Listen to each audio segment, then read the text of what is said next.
ایک اور اہم خبر، JUI کے سربراہ مولانا فضل الرحمان کہتے ہیں ملک میں امن و امان کی صورتحال ٹھیک نہیں ہے، 2 صوبوں میں بدامنی کی وجہ سے لوگ ووٹ ڈالنے نہیں آئیں گے، انتخابی مہم کے دوران ہمارا ایک بھی کارکن زخمی یا شہید ہوا تو ذمہ دار چیف الیکشن کمشنر ہوں گے۔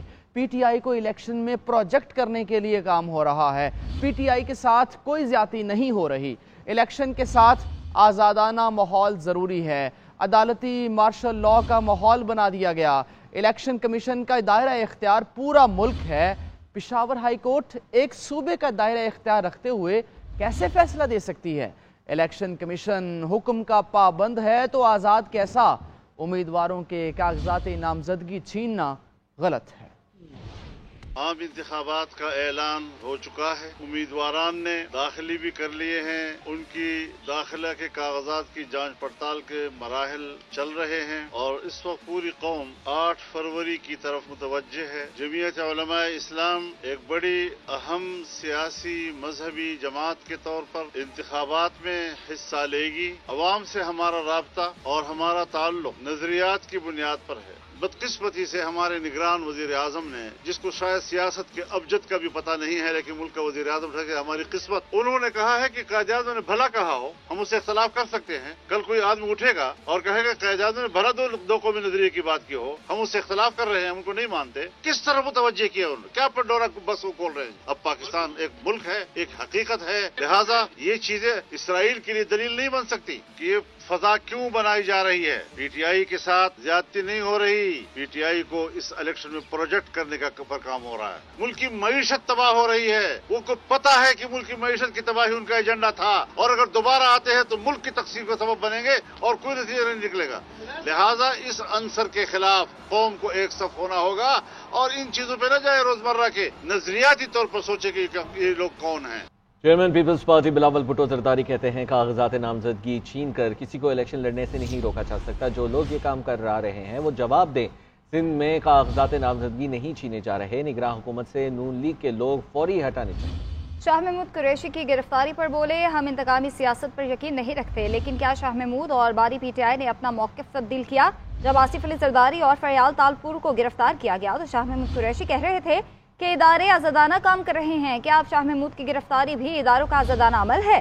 لاہور میں یہ نہیں ہو سکتا کہ ایک فرد کو 4تھی بار مسلط کیا جائے۔ پیپلز پارٹی عام انتخابات میں سرپرائز دے گی۔ سمجھتے ہیں کہ اس وقت سب سے بڑا جو مسئلے ہیں پاکستان کے عوام کے لیے وہ غربت، بے روزگاری اور مہنگائی ہے، اور ہم چاہ رہے تھے کہ ہمارا الیکشن میں ہم ایسے پلان لے کر آئے تاکہ جب حکومت بنے تو ہم پہلے دن سے ہی ڈے 1 سے ہم آغاز کرے، شروع کرے۔ میں نے یہ فیصلہ کیا کہ ہم نے خود انشاءاللہ تعالی لاہور سے الیکشن لڑنا ہے، اور لڑنا ہے اس لیے کہ لاہور کے پاس اور آپشنز ہونا چاہیے۔ لاہور کے عوام کے لیے صرف یہ نہیں ہو سکتا کہ ایک آدمی کو وہ 4تھی دفعہ مسلط کیا جائے یا اسی کھلاڑی کو واپس لے کر آئے جس نے ایک اور بزدار کو مسلط کرنا ہے پنجاب پہ۔ پاکستان پیپلز پارٹی جو لاہور میں ہی جنم لیا تھا اس جماعت نے، اور ہمارا ذمہ داری ہے جو لاہور کے غریب عوام ہیں ان کا آواز بن کے انشاءاللہ تعالی پاکستان پیپلز پارٹی میدان میں اترے گی، ہم مقابلہ کریں گے اور انشاءاللہ تعالی پاکستان پیپلز پارٹی جیت کے بھی دکھائے گی۔ اسلام آباد ہائی کورٹ نے 11 جنوری تک سائفر کیس کا ٹرائل روک دیا ہے۔ جسٹس میاں گل حسن اورنگزیب نے ریمارکس دیے کہ تم آ جاؤ اور تم آ جاؤ، یہ اوپن ٹرائل نہیں ہوتا، اوپن ٹرائل میں جو چاہے آ سکتا ہے۔ اہم آئینی ایشوز سامنے آئے ہیں، عدالت ان کو دیکھے گی۔ بانی چیئرمین PTI کو اسلام آباد ہائی کورٹ سے بڑا ریلیف، عدالت نے سائفر کیس کا ان کیمرہ ٹرائل 11 جنوری تک روک دیا۔ جسٹس میاں گل حسن اورنگزیب نے سائفر کے ان کیمرہ ٹرائل کے خلاف درخواست پر سماعت کی۔ وکیل صفائی سلمان اکرم راجہ ویڈیو لنک اور اٹارنی جنرل عدالت میں پیش ہوئے۔ جسٹس میاں گل حسن اورنگزیب نے ریمارکس دیے کہ جس طرح کارروائی آگے بڑھ رہی ہے اس پر تفتیش ہے، بند دروازوں کے پیچھے ہونے والے ٹرائل سے متعلق اٹھنے والے سوالات کا جائزہ لینا ہے۔ جسٹس میاں گل حسن اورنگزیب نے اٹارنی جنرل سے مکالمہ کرتے ہوئے کہا کہ اہل خانہ اور 1-2 مخصوص بندوں کو کارروائی دکھا دینا اوپن ٹرائل نہیں ہے۔ سائفر کیس میں اوپن ٹرائل کیا ہے یہ واضح کر چکے. تم آ جاؤ اور تم آ جاؤ، یہ اوپن ٹرائل نہیں ہوتا. اوپن ٹرائل میں جو چاہے آ سکتا ہے. اٹارنی جنرل نے کہا سائفر سسٹم کیسے کام کرتا ہے یہ تفصیلات پبلک کے سامنے نہیں لائی جا سکتی. اگر عدالت 13 میں سے 9 گواہان کے بیانات کالعدم قرار دیتی ہے تو دوبارہ ہوں گے. عدالت نے کہا کہ اس معاملے میں اہم آئینی ایشوز سامنے آئے ہیں، عدالت ان کو دیکھے گی. ادھر عدالت نے فرد جرم عائد کیے جانے کے خلاف درخواست پر وفاق کو نوٹس جاری کر دیے. جسٹس میاں گل حسن اورنگزیب نے ریمارکس دیے کہ پہلے نوٹس ہوں گے. عدالت کا کہنا ہے کہ آئندہ سماعت پر سائفر ٹرائل سے متعلق تمام ضروری دستاویزات جمع کرائے جائیں. اور توشہ خانہ ریفرنس میں بانی چیئرمین پی ٹی آئی اور بشرا بی بی پر 4 جنوری کو فرد جرم عائد کی جائے گی. ملزمان کا توشہ خانہ ریفرنس کی نقول اور دیگر ضروری دستاویزات فراہم کر دی گئی ہیں. توشہ خانہ ریفرنس میں پیش رفت سامنے آئی ہے. بانی پی ٹی آئی اور بشرا بی بی پر 4 جنوری کو فرد جرم عائد کی جائے گی. شاہ محمود قریشی 14 روزہ جوڈیشل ریمانڈ پر ایک بار پھر اڈیالہ جیل منتقل. ڈیوٹی مجسٹریٹ سید جہانگیر علی نے محفوظ کیا گیا فیصلہ سنایا. سماعت کے آغاز میں شاہ محمود قریشی نے ہتھکڑیوں میں جکڑے ہاتھ بلند کر کے جج کو دکھائے. شاہ محمود قریشی نے کہا کہ آپ قرآن پاک منگوا لیں، میں حلف دیتا ہوں 9 مئی کو میں راولپنڈی پنجاب میں نہیں کراچی میں تھا. میں 5 بار ممبر اسمبلی رہا، ایس ایچ او نے مجھے مکہ مارا اور لات بھی ماری. 9 مئی کے مقدمات میں گرفتار شاہ محمود قریشی کے جسمانی ریمانڈ کی استدعا مسترد. عدالت نے جوڈیشل ریمانڈ پر جیل بھیج دیا. وائس چیئرمین تحریک انصاف شاہ محمود قریشی نے عدالت میں بیان دیا کہ انہیں سپریم کورٹ کے 3 ججز نے رہا کرنے کا حکم دیا، لیکن اس کے باوجود 3 MPO کے تحت گرفتار کر لیا گیا. SHO نے مکہ مارا، کک ماری گئی. کیا یہ رویہ درست ہے؟ وزیر خارجہ رہا اور پاکستان کا مقدمہ لڑا، لیکن ایسا رویہ اپنایا گیا. وائس چیئرمین تحریک انصاف نے مزید کہا کہ آپ قرآن پاک منگوا لیں، میں حلف دیتا ہوں کہ 9 مئی کو میں راولپنڈی میں نہیں بلکہ کراچی میں تھا. اس نظام کے کرتا درتا طاقتور ترین شخص نے مجھے کہا کہ آپ 9 مئی میں ملوث نہیں ہیں. اس بندے کا نام آپ کو اکیلے میں بتا سکتا ہوں. شاہ محمود قریشی کی بیٹی مہر بانو قریشی نے پولیس کی جانب سے والد پر تشدد کا الزام لگا دیا. جب تھانے لے کے گئے وہاں پر جو SHO ہیں جمال، انہوں نے بدتمیزی کی، ٹھڈے مارے، مکے مارے، ٹارچر کیا، فزیکلی ٹارچر کیا، مینٹلی ٹارچر کیا. ساری رات سونے نہیں دیا، ایک ٹھنڈے کمرے میں زمین پہ پھینک دیا. سماعت کے دوران شاہ محمود قریشی کے وکیل نے ان کی ہتھکڑیاں کھولنے کی درخواست کی، جس پر عدالت نے ہتھکڑیاں کھولنے کا حکم دیا. Chairman P T I barrister Gohar Ali Khan کہتے ہیں نواز شریف پلان کے تحت آئے، وہ کسی کو الیکشن نہیں لڑنے دے رہے. نواز شریف بانی پی ٹی آئی تو کیا ورکرز کو بھی الیکشن لڑنے نہیں دے رہے. آئین کے تحت بانی پی ٹی آئی الیکشن میں حصہ لینے کے اہل ہیں. ابھی فیصلہ نہیں ہوا کہ شیخ رشید کو سپورٹ کرنا ہے یا نہیں. ٹکٹس کو فائنل کیا جا رہا ہے، چند روز میں فیصلہ ہو جائے گا. شاہ محمود کو دھکے دیے گئے، نگران حکومت تمام اقدار بھول چکی ہے. ہم سب کو بتانا چاہ رہے ہیں کہ جس طریقے سے گزشتہ کئی ماہوں سے پی ٹی آئی اور اس کے ورکر سپورٹروں کے ساتھ جو زیادتیاں کی جا رہی ہیں، پی ٹی آئی کا عزم مستحکم ہے. ہمارا سٹرگل جمہوریت کے لیے، ہمارا سٹرگل انصاف کے لیے ہے. ہمیں عدالتوں سے توقع ہے، انشاءاللہ تعالی وہ انصاف کریں گے. ہم سپریم کورٹ سے پرزور مطالبہ کرتے ہیں کہ شاہ محمود قریشی صاحب کو جس گراؤنڈ پہ بیل دی گئی ہے، آپ کائنڈلی سو موٹو لے لے اس بات پہ، اس بات کے تہہ تک جائیں کہ جس کو بیل ملی، جس کے خلاف کوئی ایک بھی کیس نہیں بنا، اس کو راتوں رات 12 کیس میں کیسے شامل کیا گیا. جس طریقے سے لوگوں سے پیپر چینے گئے، جس طریقے سے لوگوں کو زدوکوب کیا گیا، اس پہ بھی سپریم کورٹ ضرور اپنی عدالت لگائے. اگر RO پہ عدالت لگ سکتی ہے تو سپریم کورٹ سے التماس ہے کہ اس بات پہ بھی عدالت لگائے کہ سارے پروسیس کو کون داغدار کر رہا ہے. اگر election free, fair and transparent نہ ہوئے تو اکانومی کا نقصان ہوگا، جمہوریت تباہ ہو جائے گی، عوام کو ان کے منتخب نمائندے نہیں ہوں گے. خان صاحب کی تو کیا باقی ورکروں کو بھی لڑنے نہیں دے رہے. یہی ہماری سٹیٹمنٹ تھی کہ نواز شریف جس پلان کے تحت آیا ہے وہ تو پورے ٹیم کو لڑنے نہیں دے رہا. صرف ایک لیڈر اور 2 کے اور 3 کی بات نہیں، وہ تو کسی اور کو بھی لڑنے نہیں دے رہا. ہم عدلیہ سے امید کرتے ہیں انشاءاللہ تعالی خان صاحب کی نامینیشن فارم ایکسپٹ ہوں گے. اگر وہ ریجیکٹ بھی کرتے تو اپیل الاؤ ہوگی اور انشاءاللہ وہ پارٹیسپیٹ کریں گے. پشاور ہائی کورٹ کی جانب سے تحریک انصاف کے انتخابی نشان کی بحالی کا معاملہ، الیکشن کمیشن کا اجلاس دوسرے روز بھی بے نتیجہ ختم ہو گیا. ذرائع کے مطابق پشاور ہائی کورٹ کے فیصلے کو چیلنج کرنے یا نہ کرنے سے متعلق حتمی فیصلہ تاحال نہ ہو سکا.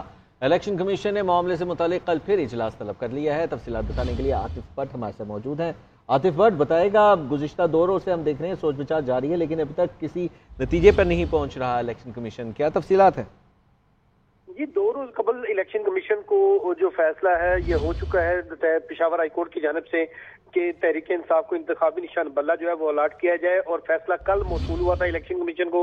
کل بھی اجلاس ہوا اور آج 2 مرتبہ اجلاس ہوا ہے الیکشن کمیشن کا، لیکن ابھی تک کوئی بھی فیصلہ جو ہے وہ نہیں ہو سکا کہ آیا الیکشن پشاور ہائی کورٹ کا فیصلہ جو ہے وہ ماننا ہے یا پھر اس کو چیلنج کرنا ہے سپریم کورٹ میں. اس حوالے سے آج بھی اصلی فیصلہ نہیں ہو سکا. بے نتیجہ آج بھی 2 جو اجلاس ہیں وہ ختم ہو چکے ہیں اور الیکشن کمیشن کی جانب سے یہ فیصلہ کیا گیا ہے کہ اس کو کل بھی مشاورت جو ہے وہ جاری رکھی جائے گی، اور کل امکان ہے کہ الیکشن کمیشن اس حوالے سے حتمی فیصلہ کر سکے. قانونی ٹیم کی جانب سے جو قانونی نکات ہے فیصلے کی روشنی میں اس پر بریفنگ دی گئی ہے اور تجاویز جو ہیں قانونی ٹیم بہت شکریہ عاطف، آپ ہمیں تفصیلات سے آگاہ کریں. ملک بھر میں کئی امیدواروں کے کاغذات نامزدگی پر اعتراضات دور ہو گئے تو کچھ کا فیصلہ ہونا ابھی باقی ہے. NA-15 مانسہرہ سے تحریک انصاف کے اعتراضات مسترد ہو گئے. نواز شریف کے کاغذات منظور کر لیے گئے. بانی چیئرمین PTI کے NA-122 سے اور chairman Peoples Party Bilawal Bhutto کے NA-127 سے اعتراضات پر فیصلہ محفوظ کیا گیا ہے. جبکہ ملتان میں جہانگیر ترین اور عامر ڈوگر کے خلاف اعتراضات پر ریٹرننگ آفیسر نے عامر ڈوگر کو آج اور جہانگیر ترین کو کل طلب کر لیا ہے.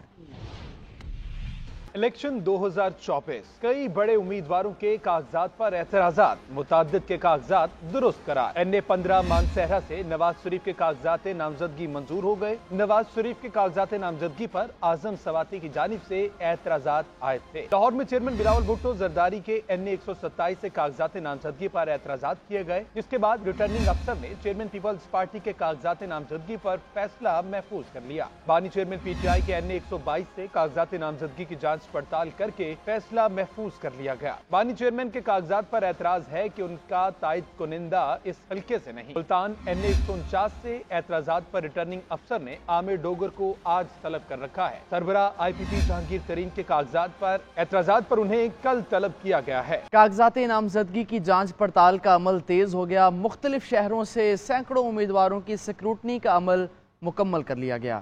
استحکام پاکستان پارٹی کی جانب سے سابق اداکارہ نور کے کاغذات نامزدگی کی سکروٹنی مکمل کر لی گئی. کس شہر میں کتنے امیدواروں کی جانچ پڑتال کی گئی، اس رپورٹ میں جانیے. عام انتخابات کی تیاریاں عروج پر. شیخ رشید، جہانگیر ترین، اداکارہ نور سمیت سینکڑوں امیدواروں کی سکروٹنی مکمل. لاہور سے مختلف حلقوں میں اب تک 950 سے زائد کاغذات کی سکروٹنی مکمل کر لی گئی. لودھرا کے 2 حلقوں سے جہانگیر ترین کے کاغذات نامزدگی کی جانچ پڑتال کا عمل بھی مکمل ہو گیا. عوامی تحریک کے سربراہ شیخ رشید 3 کے بجائے اب صرف NA-56 راولپنڈی کی نشست پر الیکشن لڑیں گے. ان کے کاغذات کی جانچ پڑتال ہو گئی. ملتان میں پیپلز پارٹی کے سید علی حیدر کیلانی اور تحریک انصاف کی سبین گل کے کاغذات کی جانچ پڑتال مکمل ہو گئی. NA-96 فیصلہ آباد سے سابق رکن قومی اسمبلی نواب شیرو سیر کے کاغذات بھی منظور کر لیے گئے. استحکام پاکستان پارٹی کی جانب سے سابق اداکارہ نور کے مخصوص نشست پر کاغذات نامزدگی کی سکروٹنی کر لی گئی. نور PPI کے رہنما اون چودھری کی اہلیہ ہیں. مسلم لیگ نون پارلیمانی بورڈ کے اجلاس میں مریم نواز کا شاہدرہ جلسہ ناکام ہونے کی گونج بھی سنائی دی. مسلم لیگ نون کے صدر شہباز شریف نے شاہدرہ سے لیگی رہنما غزالی سلیم بٹ کی کلاس لے لی. اسی حوالے سے بات کریں گے معین اظہر سے. معین بتائیے گا. جی آج جو اجلاس تھا مسلم لیگ کے پارلیمانی بورڈ کا، جس میں لاہور شہر کے حلقوں کے متعلق ڈسکس کیا گیا، تو وہاں پہ جو ہے مسلم لیگ کے صدر شہباز شریف نے غزالی سلیم بٹ کو کہا کہ آپ نے جس وقت مریم نواز کا صدارہ میں جلسہ تھا تو اس وقت آپ وہاں پہ اپنے کارکنوں کو لے کے پہنچے نہیں اور اس جلسہ میں آپ نے کسی قسم کی توجہ نہیں دی اور سنجیدگی کا مظاہرہ نہیں کیا. اور اس پہ انہوں نے کہا کہ اس قسم کی لاپرواہی کی وجہ سے ہمیشہ آپ لوگوں کی لاپرواہی کی وجہ سے لیڈرشپ کو جو ہے وہ باتیں سننی پڑتی ہیں، جس پر غزالی سلیم بٹ نے اپنا موقف دینے کی کوشش کی تو شہباز شریف نے انہیں منع کر دیا اور کہا کہ آپ اپنا موقف نہ دیں. ٹھیک ہے، اور بہت شکریہ آپ کا. امیر جماعت اسلامی سراج الحق کا کہنا ہے کہ پاکستان کی تباہی کی ذمہ دار کرپٹ اشرافیہ ہے. ہم IMF کے غلام بن گئے ہیں. جماعت اسلامی واحد جمہوری جماعت ہے. ہمارا منشور VIP کے لیے نہیں، عام آدمی کے لیے. پاکستان کی ترقی کے راستے میں اشرافیہ ہی رکاوٹ ہے اور یہ کرپٹ اشرافیہ ہے جو ہر سال 17.7 بلین ڈالر کا جاتی ہے. باہر سے جو بھی قرضے لائے جاتے ہیں، ورلڈ بینک کے کہنے کے مطابق اس کا فائدہ غریب انسان کو نہیں ملتا ہے. اس کا 90% فائدہ ہمارا یہی اشرافیہ اٹھا رہے ہیں. کہ پاکستان کا معاشی ماڈل ناکارہ ہو چکا ہے. پاکستان کا ہر بچہ 3.25 لاکھ مقروض، پاکستان پر 2 وقت کے روٹی کا محتاج، اور ہم IMF کے غلام بن گئے. نئے برہمن آپ کے لیے تیار ہو رہے ہیں. ٹکٹ ان کے خاندان کے لیے جو بچ جائے پھر ان دوسروں کے لیے. عوام کے ساتھ ایک ہی چانس اور ایک ہی چوائس اور آپشن ہے، وہ جماعت اسلامی کی صورت میں ہے. استحکام پاکستان پارٹی کی رہنما ڈاکٹر فردوس عاشق اعوان کہتی ہیں کہ عدالتوں میں ایک خاص جماعت کو ریلیف مل رہا ہے. اگر کوئی 9 مئی کے واقعات میں مفرور یا نامزد ملزم ہے تو اس پر قانون لاگو ہونا چاہیے. وہ جماعت جو الیکشن کے لیے تڑپ رہی تھی اب ہیلے بہانے کر رہی ہے. عدالتوں کے اندر ایک ریلیف دینے کا سلسلہ ہے، وہ تو کسی خاص شخص کو اویلیبل ہو رہا ہے. جن سے آپ گلہ کر رہے ہیں کہ لیول پلینگ فیلڈ نہیں ہے، سب سے زیادہ تو عدالتوں سے فیور بھی ان کو مل رہی ہے. قانون کی بالادستی ہونی چاہیے اور رول آف لا کی پاسداری کرتے عدالتیں فیصلے کریں تو ہر جماعت کو اس کا ماننا چاہیے. 9 مئی میں ملوث ہے، اشتہاری ہے، مفرور ہے، نامزد ملزم ہے، اس پہ قانون کا اختلاف ہونا چاہیے یا نہیں ہونا چاہیے. قانون کی حکمرانی کو یقینی بنانا چاہیے. الیکشن کے انعقاد کے لیے بڑھ کے مار رہی تھی، مختلف ہیلے بہانے تلاش کر رہی تھی کہ الیکشن کسی صورت بھی ہونا چاہیے. اب جب الیکشن ہو رہا ہے تو ان کے جو چوہے بلوں میں گھسے ہوئے ہیں ان سے میں کہنا چاہتی ہوں کہ باہر آئیں. اب الیکشن ہو رہا ہے، میدان میں آئیں. مسلم لیگ نون کا جنوری کے تیسرے ہفتے سے 6 فروری تک ملک بھر میں انتخابی جلسے کرنے کا فیصلہ کیا گیا ہے. پارٹی ذرائع کے مطابق نواز شریف ملک بھر میں 14 جلسوں جبکہ شہباز شریف 18 جلسوں سے خطاب کریں گے. مزید کیا تفصیلات بتانے کے لیے bureau chief Lahore Shahzad Hussain but صاحب ہمارے ساتھ موجود ہیں. شہزاد صاحب بتائے گا کیا تفصیلات سامنے آ سکی ہیں اب تک، کیا اطلاعات ہیں، کیا پلان ترتیب دیا گیا ہے جلسوں کے حوالے سے؟ دیکھیں جی، مسلم لیگ نون کے قائد محمد نواز شریف نے اپنی ٹیم کو یہ احکامات جاری کیے تھے کہ اب جو ایپیسوڈ 3 پہ جا رہے ہیں، پہلے مرحلہ ان کا کاغذات نامزدگی تھا اور اب جلسوں کے حوالے سے جو انہوں نے بات کی تھی اپنی ٹیم کو، انہوں نے فائنل آج تحریری طور پر میاں محمد نواز شریف کو بریفنگ دی ہے.